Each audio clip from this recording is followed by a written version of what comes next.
வணக்கம். இது விஜி ஹாஸ்பிட்டல் கோயம்புத்தூர் வழங்கும் கேள்வி நேரம். இந்த நிகழ்ச்சியின் மூலமாக மீண்டும் உங்களை சந்திப்பதில் மிக்க மகிழ்ச்சி.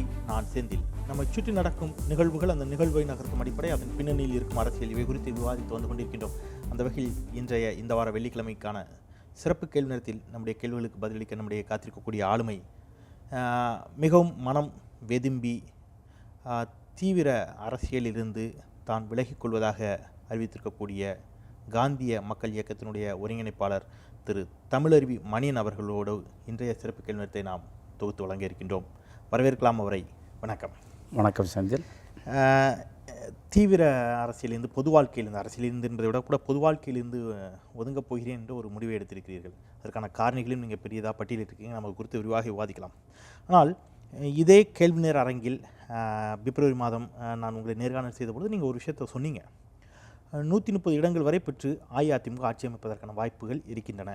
இந்த முறை நிச்சயமாக மாற்றம் என்பது பெரிய அளவில் அது கை கொடுப்பதற்கான சாத்தியக்கூறுகள் இல்லை என்பதை மிக தெளிவாக கணிக்க தெரிந்த திரு தமிழருவி மணியன் அவர்களால் உங்களுடைய இயக்கத்திற்கு இவ்வளவுதான் வாக்குகள் கிடைக்கும் என்பது தெரியாதா? இது திடீரென்று ஒரு அதிர்ச்சி ஏற்பட்டது போன்ற ஒரு தொனியில் பொது வாழ்க்கையிலிருந்து விலகுவேன் என்று சொல்வது எந்த அளவிற்கு ஏற்புடையதாக இருக்கும்? இதில் திடீரென்று ஏற்படக்கூடிய அதிர்ச்சி என்று எதுவுமே இல்லை. நாங்கள் திட்டமிட்டு படிப்படியாகத்தான் இந்த தேர்தலை அணுகினோம்.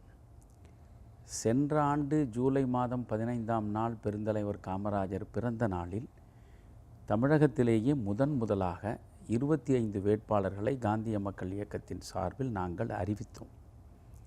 காமராஜர் வாழ்ந்து மறைந்த வீட்டில் அவருடைய திருவுருவச் சிலைக்கு முன்னால் இந்த 25 பேரையும் வரவழைத்து பொது வாழ்வில் இறப்பு தழுவுகிற இறுதி நாள் வரையில் சுயநலமே இல்லாமல் பொது சொத்தில் ஒற்றை காசை கூட தமக்கென்று பெறாமல் மக்கள் நலன் சார்ந்து சேவையில் ஈடுபடுவோம்.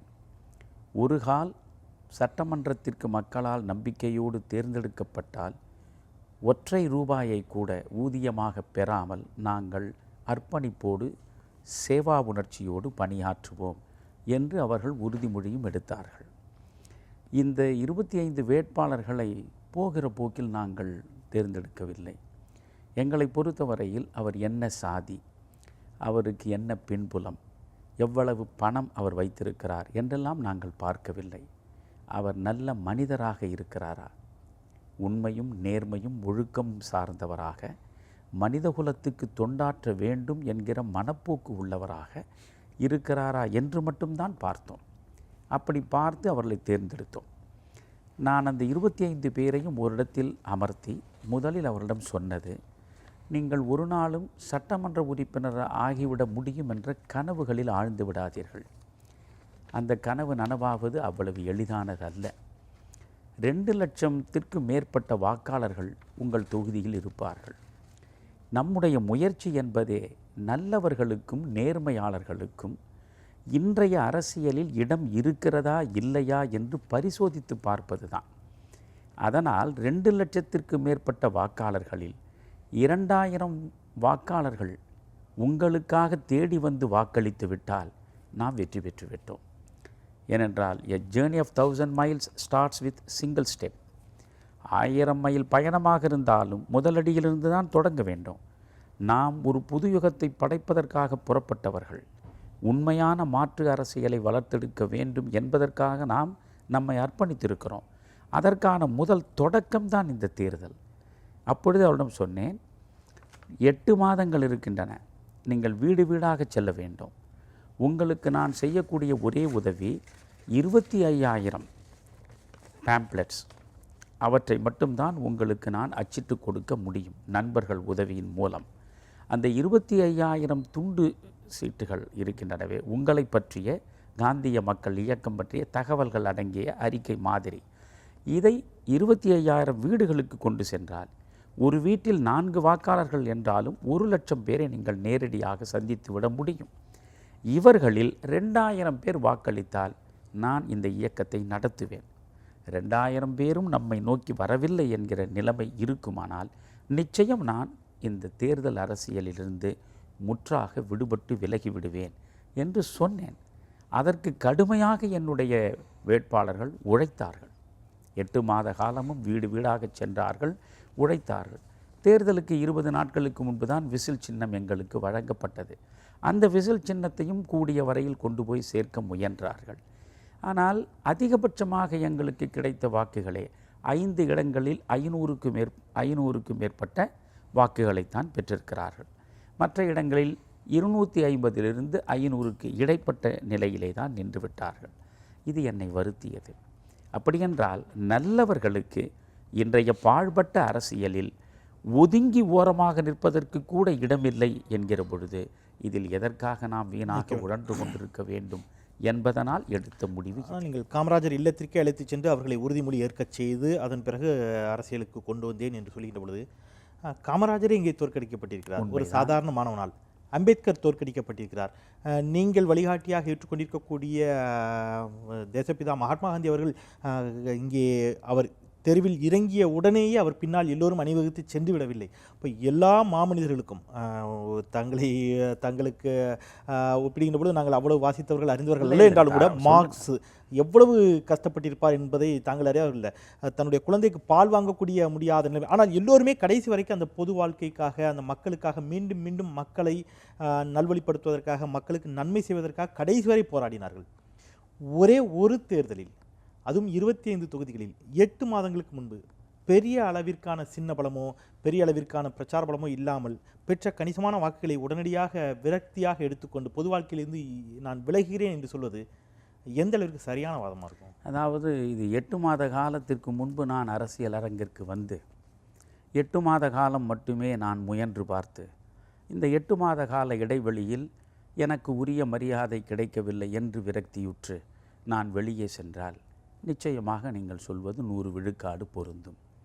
நான் 18 வயதில் மாநிலக் கல்லூரியில் மாணவனாக இருந்த பொழுது 1967 பெருந்தலைவர் தோற்கடிக்கப்பட்ட சோகமான சூழலில் கண்ணீர் ததும்ப நான் திருமலைப்பிள்ளை வீதிக்கு ஓடிச் சென்று அங்கே கண்ணீரும் கம்பலையுமாய் தலைவிரி கோலமாய் அழுது புரண்ட மக்களுக்கு இடையே பெருந்தலைவரை தரிசித்து அன்று அரசியல் உலகத்தில் அடியெடுத்து வைத்தவன். குறுக்கிடுவதற்கு மன்னிக்கணும். அன்று பெருந்தலைவர் உங்களிடம் என்ன சொன்னார்? அவருடைய அந்த தோல்விக்கு பிறகு அவருடைய நடவடிக்கை எவ்வாறு இருந்தது? நான் சொல்லும்படி அவசரப்பட வேண்டாம். நான் என்ன சொல்ல வருகிறேன் என்றால், அந்த பெருந்தலைவர் தோற்ற பிறகும் திரும்ப திரும்ப மக்களிடம்தான் சென்று நின்றார். நான் தோற்ற காமராஜரின் பக்கத்தில் தான் போய் நின்றேன். அன்று தொடங்கி இந்த 48 ஆண்டு கால அரசியல் வாழ்வில் வென்றவர்களோடு நான் நின்றே பழகியது கிடையாது. என் வாழ்க்கை முழுவதையும் தோற்றவர்களோடு லட்சியம் சார்ந்த போராட்ட களத்தில் தான் நான் நின்றிருக்கிறேன். 48 ஆண்டு காலம் முயன்றிருக்கிறேன். பல்வேறு சோதனைகளில் ஈடுபட்டிருக்கிறேன். ஆனால் இந்த 2 திராவிட கட்சிகளின் பிடியிலே இருந்து தமிழகத்தை விடுவிப்பதற்கு முடிந்த வரையில் வியூகங்களை எல்லாம் கூட அமைத்திருக்கிறேன். எல்லாவற்றிலும் ஏற்பட்ட பரிதாபகரமான வீழ்ச்சி, எந்த நிலையிலும் இந்த மக்களை மாற்ற முடியாது என்பது போன்ற விரக்தி, இவர்களுக்கு இடையே 67 வயதான நிலையில் இன்னமும் நாம் இப்படியே உழன்று கொண்டிருக்க வேண்டுமா? காந்தியை நீங்கள் சொல்கிறீர்கள், காமராஜரை சொல்கிறீர்கள். காமராஜர் தோற்றார். காமராஜருக்கு பின்னால் லட்சக்கணக்கான மக்கள் நின்றார்கள். காந்தியடிகள் 24 ஆண்டுகள் தென்னாப்பிரிக்காவில் நிறவெறி கொடுமைக்கு எதிராக போராடி வெற்றி பெற்ற வீரராக இந்தியாவிற்கு வந்த பொழுது அவரை பார்த்து ஒரு 10 பேர் கூட வந்து நிற்கவில்லை. அவரை முழுவதுமாக அறிந்து கொண்ட ஒரே மனிதர் கோபாலகிருஷ்ண கோகலே தான். எனவே வெறும் மனிதனாகத்தான் அவர் தன்னுடைய பயணத்தை இங்கே தொடங்கினார். 1915 வந்தார். 1919 ஜாலியன்வாலாபாக் படுகொலை நிகழ்ந்த அந்த சம்பவத்திற்கு பிறகே அவருக்கு பின்னால் வெகு மக்கள் திரளத் தொடங்கிவிட்டார்கள்.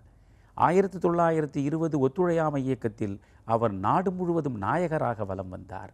எனவே தோல்வி அடைவது என்பது பெரிதல்ல. நீங்கள் தொடர்ந்து தோற்கலாம், தோற்றுக்கொண்டே இருக்கலாம். ஆனால் உங்களுடைய குரலை காது கொடுத்து கேட்டு உங்களுக்கு பின்னால் வரக்கூடியவருடைய எண்ணிக்கை கால நடையில் கூடிக்கொண்டே இருக்க வேண்டும். அதற்கு பெயர்தான் இயங்குகிற இயக்கத்தின் நல்லடையாளம். அப்படி இல்லை என்றால் நான் மட்டுமே, அதாவது சொல்லலாம், even if there is no response for my call, I will walk alone walk alone walk alone என்று ரவீந்திரநாத் டாகூர் சொன்னது போல, எவனும் என் பின்னால் வரவில்லை என்றாலும் தனியாக நான் என்னுடைய பாதையில் தொடர்ந்து நடந்து கொண்டிருப்பேன் என்று சொல்லலாம். அதனால் என்ன பயன்? இல்லை, அதனால் முற்றிலும் பயன் இல்லை என்ற முடிவுக்கு வந்துவிட முடியுமா? நீங்கள் தந்தை பெரியார் அவர்கள் மூத்திரச்சட்டியோடு கடைசி வரை நான் மேடைகளில் திரும்ப திரும்ப உழன்ற உங்களுக்கு ஒரு சொல்கிறேன் இல்ல, செந்தில். அன்றைக்கு தந்தை கூட பெரியார் அவர் மூத்திரச்சட்டியோடு மீது வந்தார். மனித தந்தை மலத்தை பெரியாருக்கு அடித்த பொழுதும் கூட இன்னமும் நான் வீரியத்தோடு இவர்களுக்காக செயல்பட வேண்டியிருக்கிறது என்பதை நான் புரிந்து கொண்டிருந்தான் ஐயா அவர் சொன்னார். அதாவது தந்தை பெரியார் வந்தார், மூத்திரச்சட்டியோடு வந்தார். தந்தை பெரியாருக்கு பின்னால் கணிசமான மக்கள் திரண்டு நின்றார்கள் எல்லா காலங்களிலும். ஆனால் எல்லா காலங்களிலும் அவரை கடைசி வரை அவர் நீங்கள் எதிர்த்தவர்களும் முதலில் இன்னும் அதிகமாக இருந்தார்கள். 1919 அவர் முதன்முறையாக தன்னுடைய பதவியை, ஈரோடு முனிசிபல் சேர்மன் பதவியை தூக்கி எறிந்துவிட்டு பொது வாழ்வில் வேகமாக வந்தார். காந்திய தலைமையை ஏற்றுக்கொண்டார். அன்று முதலே தமிழ்நாடு காங்கிரசின் தலைவிதியை நிர்ணயிக்கக்கூடிய மகத்தான மக்கள் சக்தியாக அவர் இருந்தார். இறப்பு தழுவுகிற வரையில் அவர் மக்களிடையே ஒரு உன்னதமான இடத்தை பெற்றவராகத்தான் உலா வந்தார். எனவே பெரியாரை வைத்துக்கொண்டும் காமராஜரை வைத்துக்கொண்டும் காந்தியை வைத்துக்கொண்டும் என்னை பேசலாக. நான் ஒரு சாதாரண மனிதன், நான் மிகச் சாதாரண மனிதன். ஆனால் ஒன்று, எந்த ஆசாபாசங்களுக்கும் ஆட்படாத வகையில் நேர்பட என்னுடைய வாழ்வை நடத்தக்கூடியவன் என்கிற வகையில் நான் அசாதாரணமானவன். அந்த பெருமிதம் எனக்கு உண்டு. அப்படி எடுத்துக்கிட்டால் கூட நீங்கள் சொன்ன மாதிரி அவர்கள் ஒருவேளை அவர்கள் முன்னெடுத்து சென்ற கொள்கைகளும் அவர்கள் அதை மக்களிடம் கொண்டு போய் சேர்த்த பிரச்சார வழிமுறைகளும் அவர்களின் பின்னால் தொடக்கத்தில் வராவிட்டாலும் கூட மக்களை பின்னால் அவர்களை நோக்கி இழுத்திருக்கக்கூடும். உங்களுடைய பிரச்சார வழிமுறைகள் அல்லது நீங்கள் முன்வைத்த கொள்கைகள் மக்களிடம் அவ்வளோ வீரியத்தோடு போய் சேரவில்லை. தவறு நம்மிடம் இருப்பதாக கூட நாம் ஒரு சுய பரிசோதனை செய்து கொள்ளலாம் தானே? நான் 48 ஆண்டுகளாக தொடர்ந்து பேசிக்கொண்டே இருக்கிறேன், எழுதி கொண்டே இருக்கிறேன். என்னுடைய பேனாமுனை தேய தேய எழுதியிருக்கிறேன். என்னுடைய குரல் வளை தேய்ந்து அது சுருங்க சுருங்க நான் பேசிக்கொண்டே இருந்திருக்கிறேன். நான் அடிக்கடி சொல்வேன், 10 தலைமுறைகளில் ஒருவன் பேச வேண்டிய பேச்சை எல்லாம் இந்த ஒரு தலைமுறையிலேயே நான் பேசிவிட்டேன் என்று. நான் பேசியதும் எழுதியதும் குறைவல்ல, மிக மிக கணிசமானவை. அனைத்தும் இந்த மக்களுக்காக, என் சுயநலத்திற்காக ஒரு நாளும் நான் இந்த அரசியல் வாழ்வில் அடியெடுத்து வைத்தவன் இல்லை. ஏதாவது ஒரு பதவி கிடைக்கும், எந்த வகையிலாவது அதிகாரத்தை அடைந்துவிட வேண்டும், கிடைத்த பதவியையும் அதிகாரத்தையும் வைத்துக்கொண்டு பணத்தை பெருக்க வேண்டும், பெருக்கிய பணத்தை வைத்து வாழ்வில் சகலவிதமான சுகங்களையும் நாம் அனுபவிக்க வேண்டும் என்கிற ஆசையோடு நான் அரசியலுக்கு வந்தவன் இல்லை. காரணம், நான் அரசியலுக்குள்ளே அடியெடுத்து வைத்த பொழுதே நான் காமராஜரிடம் வந்து சேர்ந்தேன். அவருடைய திருவாயால் தமிழருவி என்று பாராட்டப்பட்டவன் நான். காமராஜரை பார்த்தேன், காமராஜரோடு மேடைகளில் நின்று பேசினேன், காந்தியத்தை படித்தேன். 40 ஆண்டுகளுக்கு மேல் காந்தியத்தோடே வாழ்ந்து கொண்டிருக்கிறேன். எனவே நான் படித்த காந்தியம், நான் பார்த்த காமராஜரின் வாழ்க்கை முறை, அதை வைத்துக்கொண்டு என்னை நான் மெல்ல மெல்ல செதுக்கி கொண்டேன். நான் ஒரு தனி மனிதனாக சிறப்புற்று இருப்பதில் எந்த பெருமையும் இல்லை. இந்த நிலைக்கு எல்லா இளைஞர்களையும் கொண்டு வர வேண்டும் என்கிற நோக்கத்திற்காகத்தான் நான் இந்த இயக்கங்கள் அனைத்தையும் முற்றாக உதறி எறிந்துவிட்டு தொடக்க புள்ளியிலிருந்து நானே முயன்று காந்திய மக்கள் இயக்கத்தை உருவாக்கினேன். 5 ஆண்டு காலமாக காந்திய மக்கள் இயக்கம் நடந்தது, இனியும் நடக்கும். தமிழருவி மணியன் இல்லாமலும் காந்திய மக்கள் இயக்கம் இயக்கத்தை கலைக்கவில்லை. இயக்கத்தை கலைக்க நான் யார்? நீங்கள் ஒரு குழந்தையை பெற்றெடுப்பதற்கு உங்களுக்கு உரிமை உண்டு, ஆனால் பெற்றெடுத்த குழந்தையின் கழுத்தை நெரிப்பதற்கு உங்களுக்கு எந்த உரிமையும் கிடையாதே.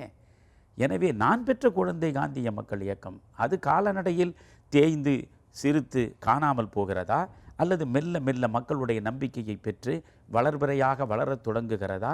அது காலத்தில் வந்து சேர வேண்டிய முடிவு. ஆனால் எனக்கு இப்பொழுது என் ஆன்மா ரணப்பட்டிருக்கிறது. ஓயாமல் நான் தொடர்ந்து பயணித்திருக்கிறேன். எனவே எனக்கு கொஞ்சம் எனக்காக நான் சில காலம் இருக்க வேண்டும் என்று யோசிக்கிறேன்.